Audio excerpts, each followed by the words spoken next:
మాధవరావు గారు రాజీవ్ దీక్షిత్ గారితో కలిసి పనిచేశారు 20 సంవత్సరాలు. అంటే మనం ఈయనలో మనం రాజీవ్ దీక్షిత్ గారిని చూడవచ్చు.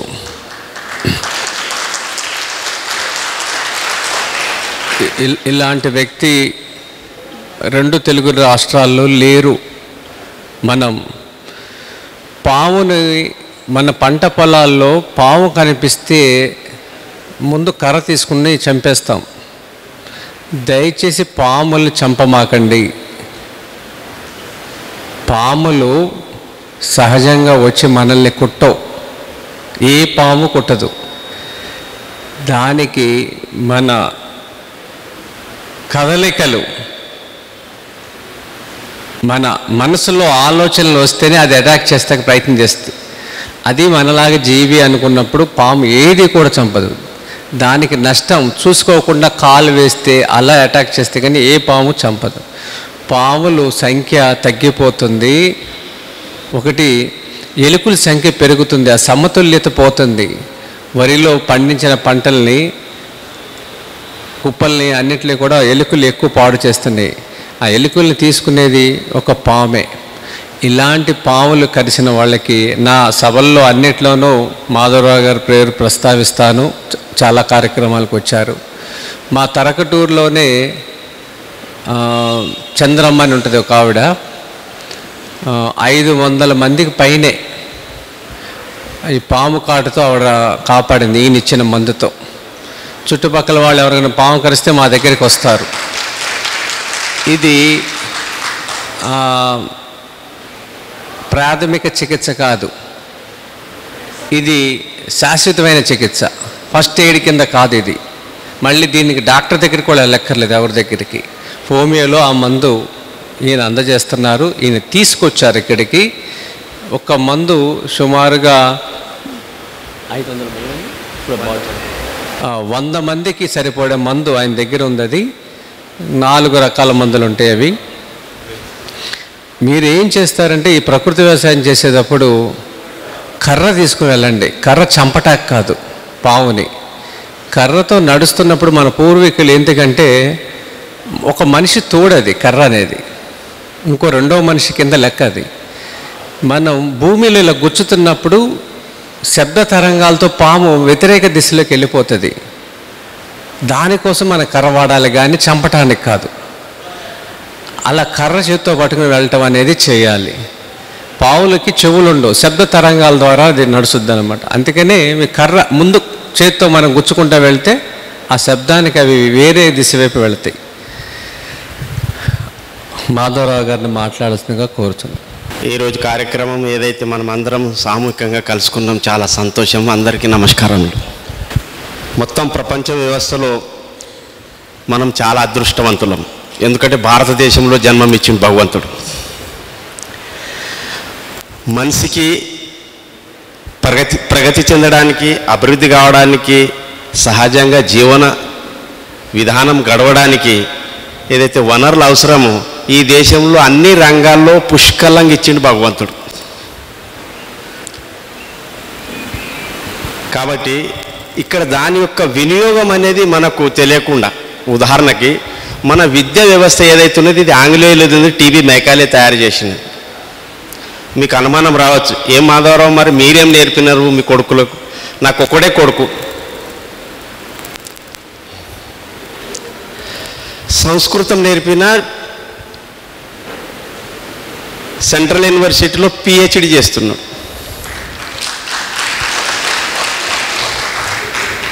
ఇటువంటి సంకల్పం తీసుకుంటేనే ఈ దేశంలో, ఎందుకంటే ఇంతవరకు చాలా చెప్పినారు విజయరామారావు గారు, విదేశీ అనేది ఉండద్దు.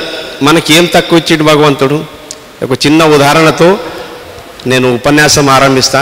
ఒకసారి రాజీవ్ దీక్షిత్కు జర్మనీ సైంటిస్ట్కు పోటీ పడ్డది. జర్మనీ సైంటిస్ట్ ఏమన్నాడంటే జర్మనీ ఈజ్ గ్రేట్ అన్నాడు. అంటే మేమంతా సెకండ్లో ఉన్నాం అన్నట్టు, మీరే ముందంజలు ఉన్నారు, మేము వెనకలో ఉన్నాం అన్నట్టు మాట్లాడాడు. ఇక రాజీవ్ దీక్షిత్ ఎట్లా అంటే మనసు నొప్పేయకుండా దెబ్బ పెడుతుండే. సరేనయ్యా, మీరే ముందంజలు ఉన్నారు, మేము వెనకలు ఉన్నాము, కానీ మీ ఏ రంగంలో ఉన్నారో ఒకసారి వివరిస్తారా అని ఆయన ముందర ప్రశ్న వేసిండు. ఆయన అప్పుడు గాబరాయనిగా నోట్లో మాటలు వెళ్ళట్లేదు, ఎందుకంటే ఉంటేనే చెప్తారా, అక్కడ ఏమీ లేదు. అయితే ఆయన ఏమన్నాడు, అట్లా కాదు, మీరే ప్రశ్న చేయండి, మీరే ప్రశ్నించండి అంటే రాజీవ్ దీక్షిత్ గారు ఏమన్నారు, మీ దేశంలో మామిడి పండు అవుతుందా, కాదు. జామ పండు అవుతుందా, కాదు. అరటి పండు అవుతుందా, కాదు. ఆయన ఒకటే శబ్దంలో అర్థమయ్యేటట్టు చెప్పిండు, మా దేశంలో తీపి రకము ఒక్కటి కాదు. మరి దీని వ్యతిరేకం బోధం చేదు. మీ దేశంలో వేప చెట్టు అవుతుందా, వేప చెట్టు గురించి కాకి ఎంత విలువ మనకు అంత ఇప్పటివరకు విజయరామారావు గారు చెప్పింది. వేప చెట్టు ఆక్సిజన్ ఇస్తుంది, కనీసం ఒక చెట్టును రక్షించుకుంటే 20 లక్షల ఆక్సిజన్ ఒక సంవత్సరంలో మనకిస్తుంటుంది. వేప చెట్టు కాదు. తిప్పతీగ అవుతుందా, తిప్పతీగ కాదు. మిస్టర్ రాజీవ్ దీక్షిత్ గారు మా దేశంలో చేదు కూడా కాదు. అంటే 7 రుచుల్లో 6 రుచులు ఉంటాయి, తీపి, చేదు, సప్పగా, పుల్లగా, కారము, ఇట్లా. ఇవి ఏమి కావు. మరి ఉత్పత్తి అవుతుంది ఏమది మీ దేశంలో? ఆయన ఒకటే శబ్దంలో చెప్పిండు, ఆలుగడ్డ, ఉల్లిగడ్డ, అయిపోయి. రాజీవ్ దీక్షిత్ గారి నుంచి జవాబు ఏం పోయిందంటే, భారతదేశంలో 6,50,000 గ్రామాలు ఉన్నాయి, అన్ని గ్రామాల్లో అన్ని పంటలు పండుతాయి అనేసరికి ఆ సైంటిస్ట్ అన్నాడు, ఇండియా ఈజ్ గ్రేట్. సప్పట్లు కొట్టాడు. ఇప్పుడు అటువంటి దేశంలో మన జన్మమైంది. కాబట్టి ఈ దేశం ఇప్పుడు కాదు, లక్షల సంవత్సరాల నుండి ఏది కొరత లేదు. ఇప్పుడు కూడా నేను చెప్తున్నా, ఒక్కొక్క విభాగంకి ఒక్కొక్క మంత్రి వచ్చి వేదిక పైన కూర్చోండి, ఏమి సమస్యలు లేవంటే నేను ఈ సమస్యలు దాని యొక్క పరిష్కార మార్గం నేను చెప్తా. దేశం స్వతంత్రమైనప్పటి నుంచి ఈ దేశం చాలా సమస్యలు సృష్టించుకున్నది. ఆ సమస్యలు ఉన్నందుకే కదా ఇప్పుడు మనం ఎంత మీటింగులు పెట్టుకోడు. సమస్య లేకపోతే మేము ఎందుకు కలుస్తాం? ఏమాధారో ఇట్లా మాట్లాడుతున్నారు. నేను ఇక ఇది ఒక ఉపద్భోగతముగా చెప్పిన, దేశం స్వతంత్రం కానప్పుడు, బానిసత్వంలో ఉన్నప్పుడు $1 = 1 రూపీ ఉండే. ఇండియన్ ఎక్స్ప్రెస్ 1947 తీసి చూడండి. దేశం స్వతంత్రమే 75 సంవత్సరాలు గడిచినాయి, $1 = 80 రూపీస్ అయింది. అంటే 80 గుణాలు, శాతం చెప్పట్లేదు నేను, 80 గుణాలు అంటే 8,000% ఏదైతే ఆర్థికంగా రూపాయి విలువ ఏదైతున్నది మనము కోల్పోయినాం. ఈ కారణాల గురించి చెప్తే ఇదే ఉండదు. కాబట్టి ఇటువంటి దేశంలో అన్ని రంగాల్లో, ఉదాహరణకి మీరు ఒక దుకాణంలో పోయినారు, ఈ పెన్ను ఒక 10 రూపాయలు చెప్పిండంటే మీకు 2 రూపాయలు ఎక్కువ చెప్తున్నాడు అని అనుకుంటే మళ్ళీ ఒక దుకాణం పోతారు. అదే మీకు ఒక వ్యాధి సోకింది అనుకోండి, ఒక హాస్పిటల్ పోతే ఆ డాక్టర్ ఏం చెప్తే అది టేబుల్ క్యాష్ చెల్లించిన తర్వాతనే మీ మొత్తం రాసుకుంటాడు. చనిపోతే నేను బాధ్యుని గాను రాసుకుంటాడు, ముందు ఏం రాసుకుంటాడు, సంతకాలు తీసుకుంటాడు. భార్యనా, పిల్లలా, దీనికి మళ్ళా వారసత్వం ఎవరున్నారు, ఆయన బాధ్యుడు లేదట. పైసలు అయితే మింగిస్తారు, బాధ్యులు లేవు. ముందు రాసుకొని ఇక మీరు ఉంటారా పోతారా, వైద్యం స్టార్ట్ అవుతుంది. కానీ ఇదే పెన్ను మీరు ఇంకో జాలు పోయి 8 రూపాయలు తీసుకుంటారు. ఇటువంటి దిశ ఏదైతే మన ముందర ఉంచినారో దీనికి జీరో చేసే కెపాసిటీ మన దగ్గర ఉన్నది. ఏ వ్యాధి తగ్గదని సమస్య లేదు. నాకు ఫోన్ చేయండి, 80% వ్యాధులు మీ వంట రూమే పెద్ద ఆసుపత్రి. వంట రూమ్లో ఏం లేవు, జీలకర్ర ఉన్నది, తినే సున్నం ఉన్నది, గోరువెచ్చటి నీళ్ళు ఉన్నాయి, దాల్చిని ఉన్నది, ఓమా ఉంది, అజ్వాయిన్, ఇవన్నీ మెడిసిన్స్ ఉన్నాయి. మసాలాల పేరు మీద అంటారు, మిరియాలు ఉన్నాయి, సొంటి ఉన్నది, అల్లం ఉన్నది, ఎల్లిపాయ ఉన్నది, ఇవన్నీ మంచి మెడిసిన్స్ ఉన్నాయి. కాబట్టి మీకు ఇంకోటి, నేను వెటర్నరీ కూడా, నా వెటర్నరీకి మొట్టమొదటిగా వ్యక్తి ఎవరు గుర్తుపెట్టినట్టే విజయరామారావు గారే.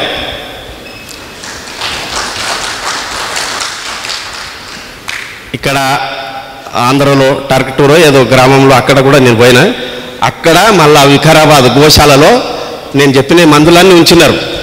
ఎవరైనా హోమియోపతిక్ నుంచి పశువులకు వైద్యం చేసినారా? మనుషులకు చేసి చూసినారు. పశువుల వైద్యం ఇప్పుడు వారికి ఒక నిర్భయం అయిపోయింది. ప్రతిసారి వెటర్నరీ డాక్టర్కు పిలవాలి, రోగాలు తగ్గదు అట్లేం లేదు. వాళ్ళ మనుషులు అంటారు, మాధవరావు గారు ఇగో మేత తింటలేదు, గాలికుంటైంది. ఇప్పుడు ఏదో హంపి వైరస్ వచ్చింది కదా, ఆ హంపి వైరస్ వచ్చింది కూడా తక్కువ చేసేసినాం. అట్లాంటిది చాలా వరకు మనము అన్నీ చేసుకోవచ్చు.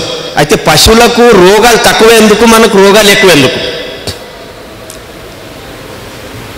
పశువులు తినేటప్పుడు నీళ్ళు తాగాయి, నీళ్ళు తాగేటప్పుడు భోజనం చేయ. మనం ఏం చేస్తాం? రెండు ఒకటిసారి వేసేస్తాం. అప్పుడు ఏమవుతుంది? లోపల జీర్ణం ఏదైతే జఠరాగ్ని ఉన్నది చల్లగా పడుతుంది, జీర్ణం కాదు. కాబట్టి కొన్ని నియమాలు చెప్తాను, మళ్ళీ తర్వాత మందుల గురించి కూడా చెప్తాను. దినచర్య ముందు అందరు పాటించండి. ఉదయం లేస్తేనే నీళ్లు త్రాగండి, మల విసర్జనకు పోకండి. ఎందుకు ఉదయం ఎందుకు వస్తుంది మల విసర్జన? అందరికీ శరీరంలో వాయువు ఎక్కువ ఉంటుంది, గాలి ఒత్తిడి వల్లనే ఒక నియమం ఉన్నది ఉదయం. అయితే మళ్ళా ఒత్తిడి పెరగాలంటే నీళ్లు తాగండి. ఎన్ని తాగాలి మాధవరావు? గ్లాసా, 2 గ్లాసా, 3 గ్లాసు వరకు తాగొచ్చు. ఇంకా గోరువెచ్చటి తాగితే ఇంకా మంచిది. ఈ రోజుల్లో పెద్దగా వ్యాధి మనకు పీడిస్తున్నది అంటే లావుగా కావడం. లావుగా తగ్గడంలో మంచి మెడిసిన్ అంటే గోరువెచ్చటి నీళ్ళు వంట రూమ్లో లేకపోతే ఎక్కడ దొరుకుతాయి? వంట రూమ్లోనే కదా. కాబట్టి మీరు సాధ్యమైనంత వరకు ఉదయం గోరువెచ్చటి నీళ్ళు తాగండి, వేడి నీళ్ళు తాగండి, లేదంటే ఒట్టి నీళ్ళు తాగి బయలుదేరండి. కానీ ఇంకొకటి ఈ రోజులు ఏమైంది? ఉదయము లేస్తేనే టిఫిన్ చేస్తున్నారు. పని అయితే ఏం చేస్తలేము, టిఫిను, మధ్యాహ్నం భోజనం, రాత్రికి భోజనం, అరగాలనంత లోపల.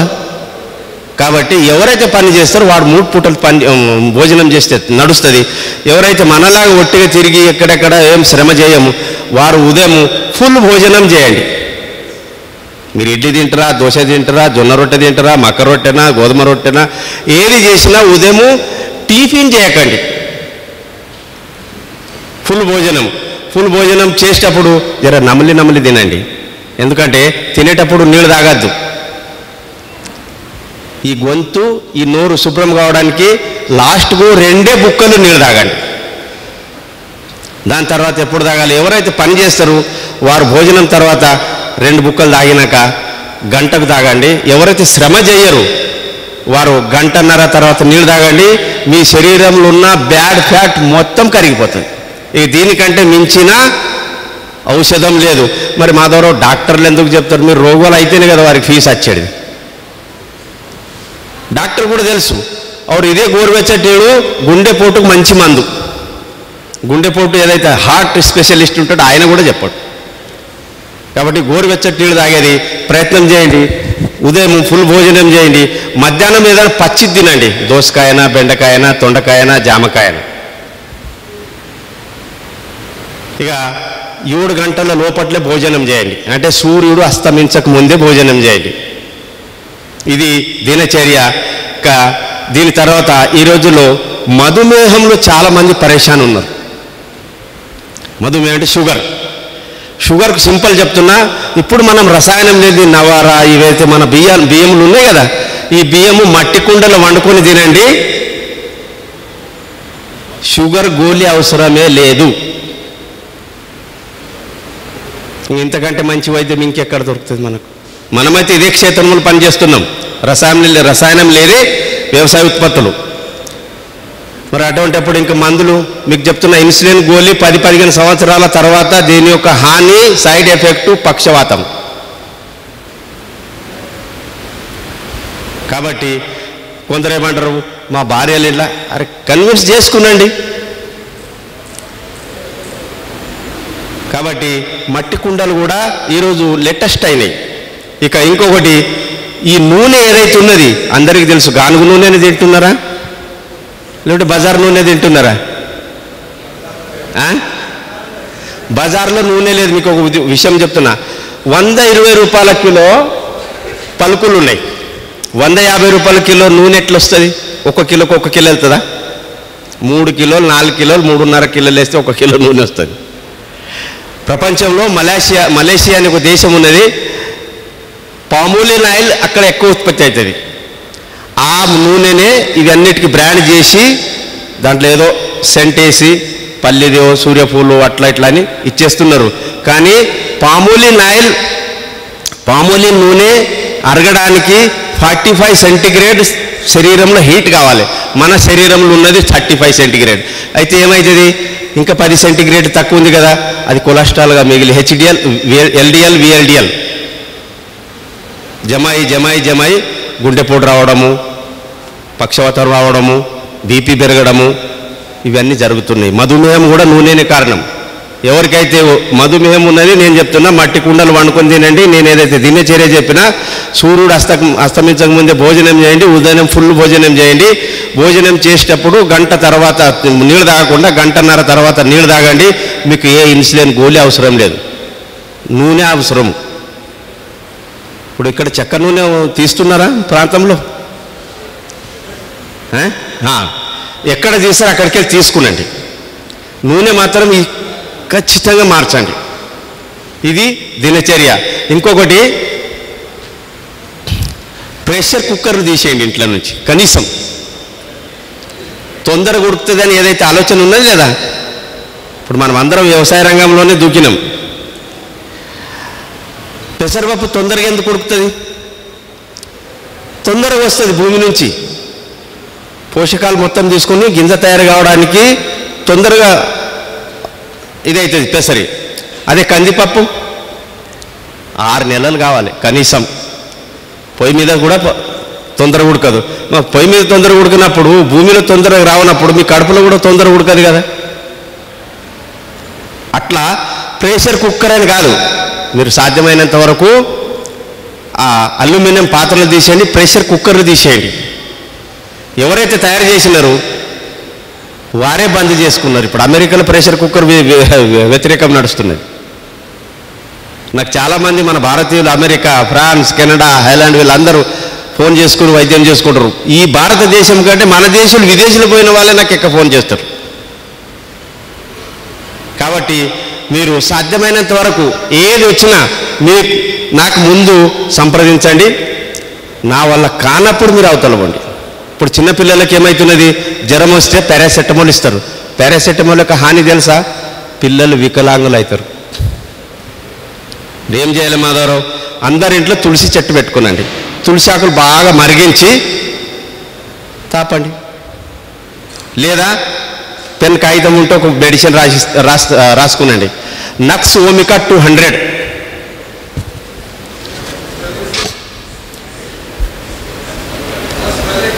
Nux vomica 200 NUXVOMICA 200. ఈ మెడిసిన్ కనీసము ఎన్ని రోగాలపైన పనిచేస్తుంది మీరే ఆశ్చర్యపోతారు. నేను ఒక్కటి కూడా పని చేయండి, దాని మీద సఫలం రాంది, సక్సెస్ కాంది మీ ముందర ఉంచా. నేను 25 సంవత్సరాల నుంచి పనిచేస్తున్నా. ఈ నక్స్ ఓమికా 200 4 సంవత్సరాలు, 3 సంవత్సరాలు, 5 సంవత్సరాలు, 6 సంవత్సరాలు పిల్లలు ఉంటారు కదా, అరకప్పు నీళ్లలో 2-3 చుక్కలు వేసి గంటకొకసారి 2 చాయ్ చెంచాలు 3 సార్లు తాపండి. ఒక్కొక్కసారి జ్వరం వచ్చినప్పుడు వామిటింగ్స్ కూడా అవుతాయి, వాంతులు. ఆ వాంతులు కూడా ఆగిపోతే జ్వరం కూడా తగ్గిపోతుంది. ఇక దీని తర్వాత తులసి ఆకులు కూడా మరిగించి దాంట్లో కొంత బెల్లం వేయండి. సాధ్యమైనంత వరకు ఇంట్లో పంచదార, చక్కెర బంద్ చేయండి. ఎందుకంటే చక్కెర బెల్లం ఒకే దాంతో చెరుకుతో తయారవుతుంది. బెల్లం రోగం ఎవరికైనా వచ్చిందా? ఒక్కరికి. చక్కెర రోగాలు అయితే లిస్ట్ తయారవుతుంది, పుస్తకాలు ఎడతాయి పేర్లు. కాబట్టి బెల్లం వేసి తులసి ఆకులను బాగా మరిగించి తాపండి, జ్వరం తగ్గుతుంది. ఇదే నక్స్ ఓమికా. ఎవరికైనా వాంతులు విరేచిందంటే డయేరియా అంటారు కదా, అతిసార వ్యాధి, గంటకు 2 చుక్కలు లేదా 2 గంటలకు ఒకసారి, లేకుంటే ఉదయము, సాయంత్రము, మధ్యాహ్నం 3 పూటలు 2 చుక్కలు ఇవ్వండి, తగ్గిపోతుంది. అదే ఒకవేళ ఎలోపతిలో పోయినామనుకోండి, ముందు మా మంచం మీద పండబెడతాడు, గ్లూకోజ్ పెట్టి ఇంకా రంగురంగుల సూదులు ఇస్తాడు. అలా 2-3 రోజులు వదలడు, 1000-2000 బిల్లు చేస్తాడు. మరి 6 చుక్కలు వేసేస్తే వాంతులు, వీరేచనలు అన్నీ తగ్గిపోతాయి. నక్స్ ఓమికా ఇటువంటి పెద్ద మందు ఉంది ఇది. మళ్ళీ నక్స్ ఓమికా ఎప్పుడైనా తలనొప్పి వచ్చింది అనుకోండి, తలనొప్పి కూడా 2 చుక్కలు అర్ధగంటకు ఒకసారి వేసుకునండి. నక్సోమిక మీరు ఇంట్లో ఉంచుకొని నాకు ఫోన్ చేయండి, చాలా రోగాలు తగ్గిస్తాను నేను. మొన్ననే ఒక ఫోన్ వచ్చింది, మారుమూల ప్రాంతంలో ఒక గ్రామంలో 2 గంటలు రాత్రి, మాధవరావు గారు మా భార్యకు అతిసార వ్యాధి, వామిటింగ్స్ అవుతున్నాయి, విరేచనలు అవుతున్నాయి అంటే వంట రూమ్లో ఒక్క చాయ్ చెంచా జీలకర్ర ఎవరి దగ్గర లేదు. ఒక్క చాయ్ చెంచా జీలకర్ర, 2 కోపుల నీళ్లు అంటే 300 గ్రాముల నీళ్లు 150 గ్రాములు అయ్యేంత వరకు మరిగించండి. దాని తర్వాత చల్లగా అయిన తర్వాత, రూమ్ టెంపరేచర్ అయిన తర్వాత 2 గంటలకు ఒకసారి 3 భాగాలు చేసి 50 ml 50 ml 50 ml 3 సార్లు తాపండి. ఎవరికైతే పండ్లు ఉంటాయి వారు మధ్యలో ఉడికిన జీలకర్రని నమిలి తినండి. నేను అదే చెప్పిన. తెల్లారేసరికి మాధవరావు గారు ఇది అద్భుతం ఉన్నది, ఏమైంది? నా భార్యకు తగ్గిపోయింది, ఎటు పోవాలా అని భయపడుతుంటే నేను. ఇటువంటి వైద్యశాల మన వంట రూమ్ ఉన్నది. ఇక ఇంకొకటి, ఎవరికైతే అల్సర్ ఉన్నది,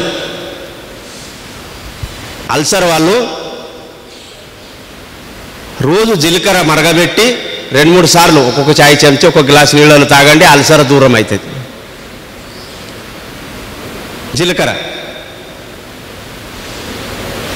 ఇక ఓమ ఉంది కదా, తిన్న తర్వాత ఎవరికైతే కడుపులో బాధ ఉంటుంది, తిన్న తర్వాత ఒక చాయ్ చెంచా ఓమ నమిలి తినండి.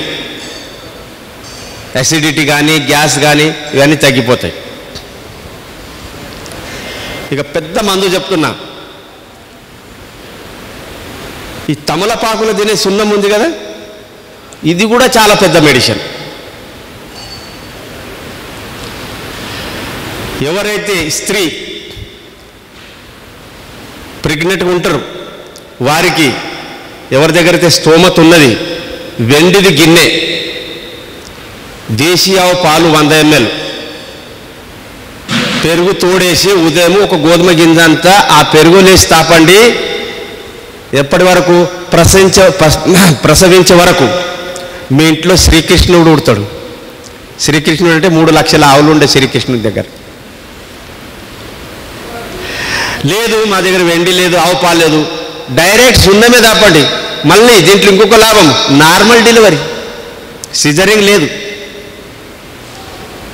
మళ్ళీ పుట్టబోయే ఏదైతే శిశుడు ఉంటాడో ఆయన రోగిస్తుని కానే కాడు. అదే మీరు సిజరింగ్ చేసిన పిల్లని చూడండి, ఎప్పటికీ సర్ది జలుబే ఉంటుంది. కాబట్టి ఈ చున్నం ఇంతవరకే కాదు, ఎవరికైతే 45 నుంచి 50 సంవత్సరాల వయసు దాటుతుంది శరీరంలో సహజంగా కాల్షియం రాదు, ప్రత్యామ్నాయంగా ఇవ్వాల్సి వస్తుంది. అటువంటిప్పుడు మీరు చున్నం తాగండి. మీకు శరీరంలో కాల్షియం లేకపోతే, శరీరంలో వ్యాధి నిరోధక శక్తి తగ్గుతుంది. శరీరంలో కాల్షియం ఉన్నదనుకోండి వ్యాధి నిరోధక శక్తి పెరుగుతుంది. ఇటువంటి డూప్లికేట్ రోగాలు ఏవి? కరోనా అసలు రోగమా? కరోనా లక్షణాలు ఏమున్నది? కరణి దమ్ము, దగ్గు, ఊపిరితిత్త సమస్యలు, జలుబు, ఇవి ముందు లేవా? రోగాలు ముందు ఉండేనా లేవా ఇవి? మరి ముందు ఉండైతే మరి పేరెందుకు కరోనా పెట్టినారు? మన గుమ్రా చేయదాన్ని. నేను ఎంతోమందికి 1000 మందికి తగ్గించిన, 6 చుక్కలు వేస్తే అయిపోయా. ఇదే చున్నము. ఎవరికైతే ఇప్పుడు మొఖాలు చిప్పలు తీసేస్తున్నారు, ఆపరేషన్ కంపల్సరీ చేయాలంటున్నారు. మీ కీళ్ళలో మొఖాల్లో జిగురు పదార్థం లేదు, కాల్షియం తక్కువ ఉన్నది, తీసేసి కొత్త చిప్పలు పెడతారు. అవసరం లేదు, చున్నం రోజు తాగండి 4 నెలలు, మంచిది అవుతుంది. ఎవరికైతే గర్భసంచి ప్రాబ్లం ఎక్కువ మందికి వచ్చింది ఈసారి. ఎందుకు వచ్చిందంటే ఐరన్ ఉప్పు తినడం వల్ల. నేను ఉప్పు గురించి తర్వాత చెప్తాను, ఈ సున్నంది ఓడని ముందు. గర్భసంచి ప్రాబ్లము చాలా ఉన్నాయి, నేను ఇప్పుడు చెప్పలేను. ఏ సమస్య ఉన్నా సరైన మంత్లీ సైకిల్ రాకపోవడము, స్పీడ్ బ్లీడింగ్ కావడము, వైట్ డిశ్చార్జ్ కావడము, లేకుంటే మంత్లీ సైకిల్ అన్నప్పుడు కడుపు నోయడము, ఈ సమస్యలు ఉంటే వారికి సంతానం కాదు. అదే మీరు చున్నం తాపండి, 3 నెలల నుంచి 6 నెలలైతే సమాప్తం అయిపోతుంది, బాధలేవి ఉన్నాయి, సంతానం ప్రాప్తి అవుతుంది. చున్నం. ఎవరైతే మీ పిల్లలు ఉన్నారు సరిగా అన్నం తింటలేడు, కడుపు నొస్తుంది అంటున్నాడు, మళ్ళీ మంద బుద్ధి ఉన్నది, సున్నం దాపండి పిల్లలకేమో 10 సంవత్సరాల లోపు ఎవరైతే ఉంటారో వారికి సగం గోధుమ గింజ అంతా, ఇంకా చిన్న పిల్లలు ఉంటారు కదా 2 సంవత్సరం వారికి 2 జీలకర్ర అంతా, పెద్దోళ్ళేమో 1 గోధుమ గింజ అంత తాగండి. మీరు పిల్లలకు తాపి చూడండి. ఈ సంవత్సరం ఎన్నైతే మార్కులు వచ్చినాయి కనీసం 30-40 మార్కులు ఎక్కువ తీసుకొస్తారు. బుద్ధి జ్ఞానం పెరుగుతుంది, జ్ఞాపక శక్తి పెరుగుతుంది. ఈ రోజుల్లో ఇంకొక సమస్య ఉన్నది, పిల్లలు పెరుగుతలేరు, శారీరకంగా పెరుగుతలేరు. సున్నం దాపండి. అదే పెరుగులనా మజ్జిగలనా పండ్ల రసంలనా. డైరెక్ట్ అయితే నీళ్ళలో అయితే 4 నెలల కంటే ఎక్కువ దాపకండి. మళ్ళీ 1 నెల గ్యాప్ ఇచ్చి మళ్ళీ దాపండి. ఒకవేళ నేను చెప్పినట్టు పెరుగులను మజ్జిగలను పండ్ల రసంలో తాగుతున్నారా, కంటిన్యూ దాపండి. ఈ చున్నం, ఇదే చున్నం. ఈరోజు ఇంకొకటి ఉన్నది, దీంట్లో అయితే ప్రాణాలు పోతున్నాయి. ఏది? జాండీస్. కామిర్లు, తెల్ల కామిర్లు, పసక కామిర్లు, కామిర్లన్నీ ఒకటే కానీ దాని పేర్లు వేరే వేరే పెట్టింది. ఇంకా లివర్ ప్రాబ్లమ్స్ వస్తేనే ఇది కామిర్లు అవుతాయి. చున్నం దాపండి.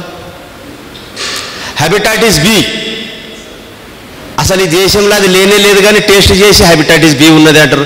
ఒకవేళ ఉన్నది అంటే ఇదే చున్నం దాపండి. ప్రశ్న జవాబులకు నేను 10 నిమిషాలు సమయం ఇస్తా, అడగండి, ఖులాసంగా చెప్పేస్తా. చున్నం ఎంత పెద్ద మందు ఉన్నది కదా. కలబంద ఉన్నది, ఇంకా కలబంద కూడా చాలా పెద్ద మందు. ఎవరికైతే అసిడిటీ పెరుగుతుంది వారికి చున్నం కూడా పనిచేస్తుంది. కలబంద రసం డైరెక్ట్ తాగండి, రెడీమేడ్ తీసుకునకుండా ఏది కూడా. కలబంద ఎవరికైతే దురద, కొద్దిగా రక్తంలో మార్పు వస్తుంది వారికి కూడా కలబంద దాపండి. ఎవరైతే మహిళలకు నేను గర్భసంచి గురించి చెప్పినా వారికి కూడా కలబంద దాపండి. కలబంద చాలా పెద్ద మెడిసిన్ ఉంది. ఎవరికైతే షుగర్ నార్మల్ రావాలనో వారికి కూడా కలబంద దాపండి. కలబంద ఎంత పెద్ద మెడిసిన్ అంటే, మీరు ఒకవేళ మన చేను గెట్టుకు రౌండ్ నాటినారనుకోండి, బయట పురుగులు కూడా మీ చేనులోకి రావు. అంత పెద్ద మెడిసిన్ ఉంది కలబంద. ఇక దీని తర్వాత ఇక ఆవు గురించి ఎంతో మహాయోగి పురుషులు ఋషులు ఇప్పటి వరకు ప్రయోగాలు రీసెర్చ్ చేసినారు, ఇంకా సరిపోవు. ఆవు గురించి చెప్తున్నా.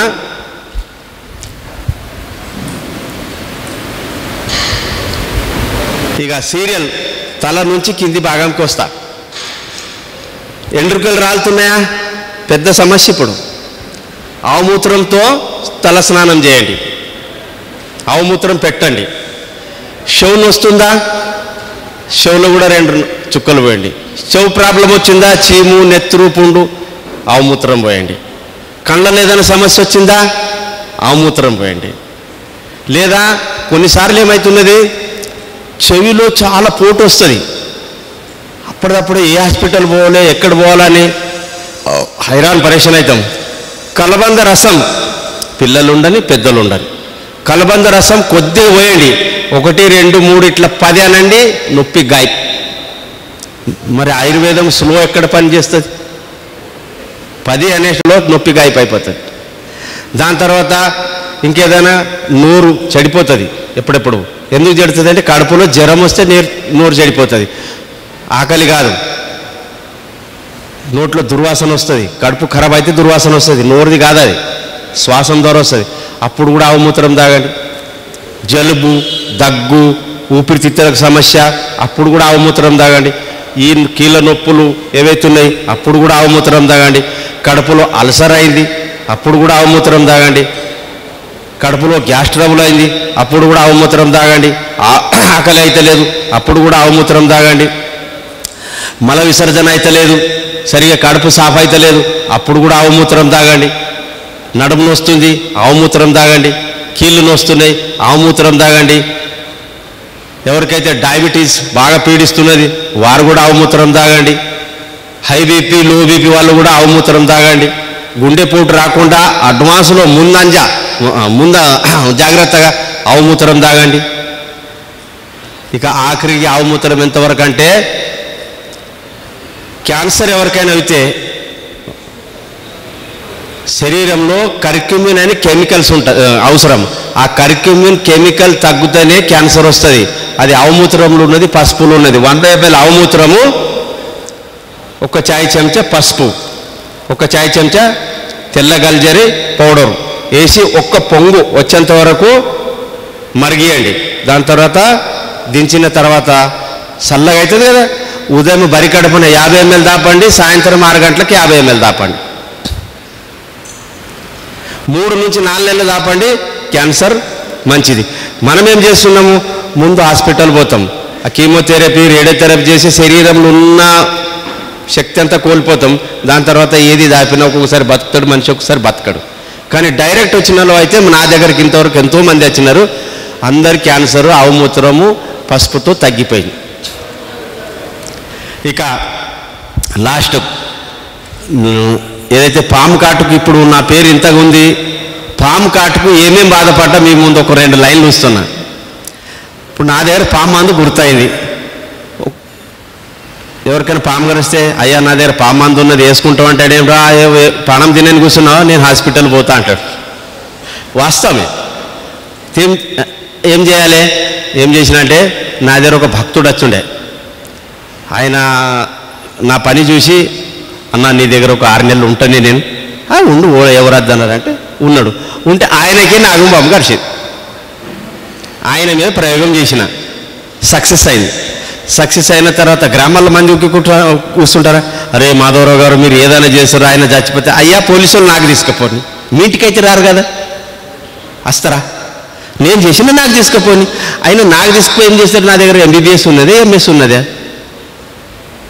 నేను ఒక ధైర్యం చేసిన. అటువంటిప్పుడు ఆయన బతికిపోయిండు. నాకు మంచిగా కాన్ఫిడెన్స్గా లోపల బాగా దృఢ సంకల్పమైంది, అరే మంచి పని అయింది ఇది అని. దాని తర్వాత ఇప్పుడు మళ్ళా నా దగ్గర ఇది సక్సెస్ అయిందంటే పరువు రోజులు రావాలి కదా, వేరే రోజులు ఎవరు రావట్లేదు. ఇక మనసులో చంచలం తయారైంది, అది ఎట్లా ఇస్తే సక్సెస్ చేయాలని నాకు ఒకటి తెలుసు. ఎలోపతిలో విషపాము కరిస్తే ఆయనకు పూర్తిగా తగ్గదు, ఎంతో కొంత బాధ ఉంటుంది.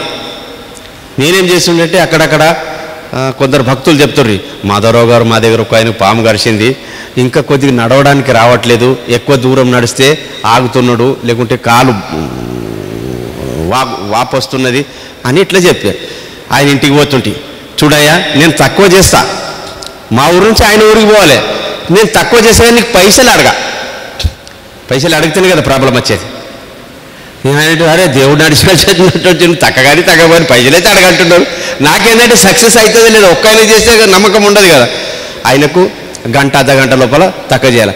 అట్లా ఒక 10 గ్రామాలు తిరిగిన, ఎంత దూరం అది ఉండదు, 100 కిలోమీటర్లు ఉండని, 50 కిలోమీటర్లు ఉండని, ఇంటి పైసలు పెట్టుకుంటుంటే పోయి తక్కువ చేసి అస్తోటి. అటువంటిప్పుడు ఇప్పుడు నా దగ్గర ఏది వచ్చినా, ఇప్పుడు నేను ఇక్కడికి వచ్చిన, నా దగ్గర ఆల్రెడీ కేసు వచ్చింది, మా భార్య తక్కువ చేసేది. అట్లా ఎన్నో ఉన్నాయి. ఈ దేశంలో కావాల్సిన వనరులు తగ్గలేదు, కానీ మనము మేనేజ్ చేసుకునే దాంట్లో పొరపాటు అవుతున్నారు. ఎందుకైందంటే నేను చెప్పిన కదా, మన శిక్ష ఏదైతే ఉన్నది ఎడ్యుకేషన్ సిస్టమ్, దీంట్లో ఏం లేదు. నేను 4వ తరగతి 5వ తరగతినే నేను చదువుడు మానుకున్నా. దీంట్లో ఏం దమ్ము లేదు, ఇది ఏం ముంగటికేది మనకు, మనం దీంట్లో ఏమీ సాధించలేమని నేను చదవలే. స్కూల్ పోతుంటే వస్తుంటే అంతే, నేను చదవలేదు. కాబట్టి మనం ఈరోజు ఈ స్థాయికి చేరుకున్నాం. ఇక దీని తర్వాత పాము కాటుకైంది. ఇక దీని తర్వాత ఒకరోజు ఏమైంది, అనుకోకుండా ఒక భక్తునికి ఒక వ్యాధి పీడిస్తున్నది. రాజీవ్ దీక్షిత్ గారికి ఫోన్ చేసిన, ఫోన్ ద్వారా కుదరట్లేదు. ఆయనకన్నా చూడాయా మనకేమి ఇచ్చేది లేదు, తీసుకునేది లేదు, పోతే బస్ కిరాయి కదా, ఒక 2 రోజులు పోవడం అవుతుంది రావడం అవుతుంది, ఓకే అని పోయేసరికి అక్కడ ఏమైంది, రాజీవ్ దీక్షిత్ గురు ధరంపాల్జీ గురు మహాత్మా గాంధీ.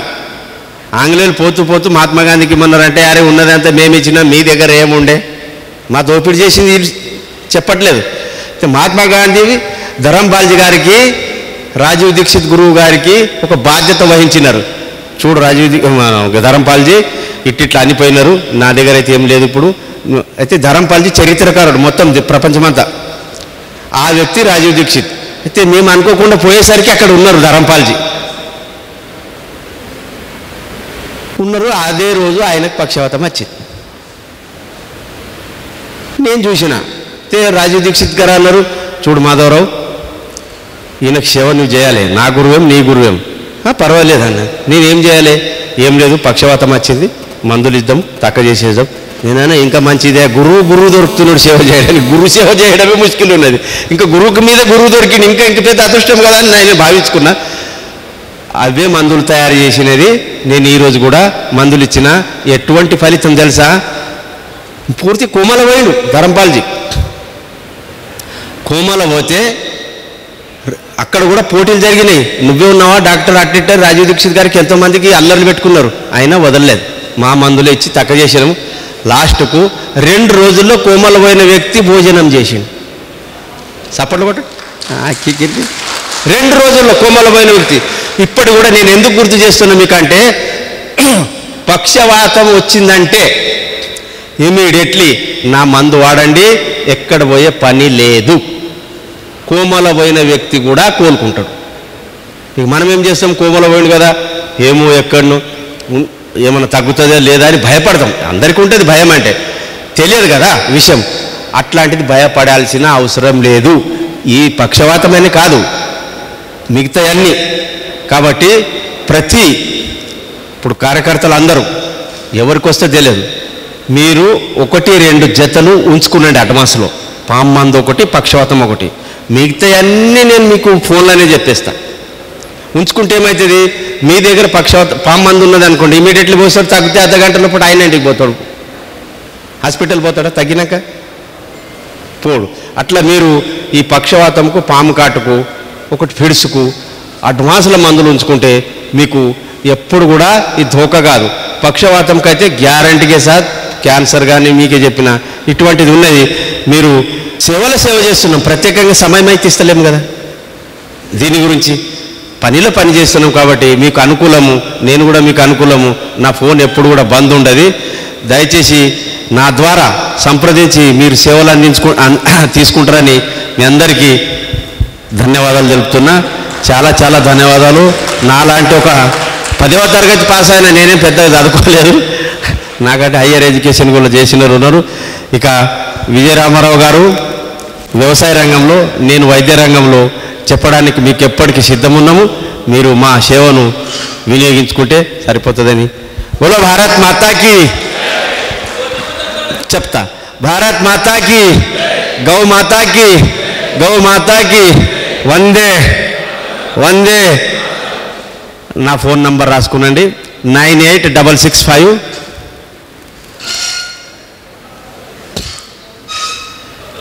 48278 9865 48278. నా ఊరు పేరు బస్వాపూర్ గ్రామము, జుక్కల్ మండలము, కామారెడ్డి జిల్లా, తెలంగాణ.